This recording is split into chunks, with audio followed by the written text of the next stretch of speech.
नमस्कार दोस्तों, हाल चाल भोजपुरी में एक बार फिर से आप सभी का स्वागत है। दोस्तों, आजकल पूरे इंडिया में खेसारी लाल यादव का चर्चा हो रहा है। चर्चा इसलिए हो रहा है क्योंकि खेसारी लाल यादव को भोजपुरी को बदलने के लिए एक बहुत बड़े लेवल का फिल्म लेकर आ रहे हैं। उस फिल्म का नाम है संघर्ष 2 और उस फिल्म के बारे में हर कोई चर्चा कर रहा है। लेकिन खेसारी लाल यादव जी के पुरानी दोस्त काजल राघवानी एक बार भी उस फिल्म के बारे में कुछ नहीं बोली है और ना ही अपने सोशल मीडिया के माध्यम से पोस्ट की है। लेकिन लोगों का उम्मीद था कि शायद काजल राघवानी इतने बड़े फिल्म को ज़रूर प्रमोशन करेगी और इसके बारे में कुछ ना कुछ ज़रूर बोलेगी और अपने सोशल मीडिया के माध्यम से पोस्ट करेगी।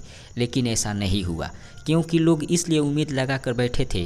काजल राघवानी आजकल खेसारी लाल यादव के गाने पर रील वीडियो खूब बना रही है और इसी को देखकर लोग उम्मीद लगा कर बैठे थे कि शायद संघर्ष 2 और फरिश्ता मूवी के बारे में कुछ न कुछ बोलेगी। लेकिन ऐसा नहीं हुआ। फिलहाल काजल राघवानी के इस व्यवहार के बारे में आपका क्या राय है, कमेंट करके ज़रूर बताइए। मिलते हैं अगले वीडियो में। धन्यवाद।